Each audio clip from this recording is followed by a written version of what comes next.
Hong Ulun Basuki Langgeng. Belanda, Sang Penyelamat. Bereanabrang Leiden 2016. Tahukah kita bahwa di Museum Leiden Belanda, terdapat 26.000 manuskrip asli asal Nusantara yang dibuat sekitar abad 8 sampai abad 14.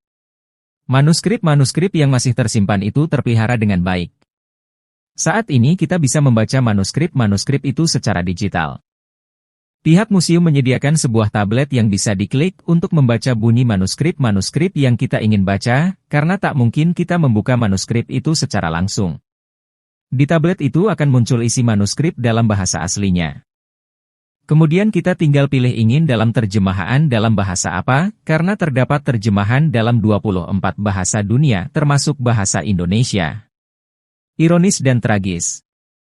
Saat kita ingin mempelajari sejarah asli leluhur kita sendiri, kita harus mencarinya ke negara lain. Negara yang jauh dan notabene pernah mempecundangi kita. Karena ketika kita belajar sejarah di negeri sendiri, yang kita temui hanya sejarah palsu. Awalnya saya marah. Bajindul Belanda telah mencuri peninggalan berharga Nusantara. Manuskrip-manuskrip kuno yang tak ternilai harganya telah mereka ambil dan pindahkan ke negeri mereka.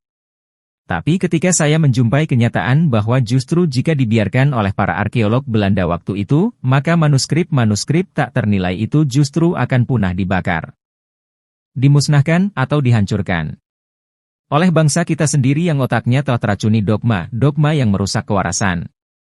Ternyata manuskrip yang berjumlah 26.000 lembar itu hanya 10% dari jumlah yang pernah ada pada masa keruntuhan Majapahit dan awal masuknya Islam. Penghancuran-penghancuran kesastraan Jawa berlangsung secara masif dan sistematis, dengan dalih mengancam kemurnian akidah.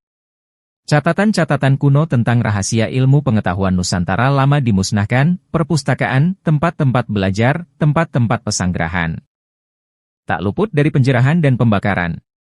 Setelah menyadari hal itu, saya jadi malu pada mereka, malu karena ulah bangsa saya sendiri yang pekok karena ajaran agama api. Sepulang dari sana, saya jadi muak pada pelajaran sejarah di negeri saya sendiri. Sejarah yang 90% abal-abal yang diterima oleh anak-anak dan generasi muda kita di sekolah-sekolah. Generasi yang tak punya kebanggaan pada sejarah leluhurnya sendiri. Mungkin sudah takdir bagi kita bahwa untuk mengetahui kesejatian sejarah, saya harus pergi ke barat membaca manuskrip. Sama seperti Biksu Tong yang mencari kitab suci ke barat, wajah tersenyum dengan mulut terbuka dan mata bahagia, wajah tersenyum dengan mulut terbuka dan mata bahagia. Blambangan Asri. Hong Ulun Basuki Langgeng.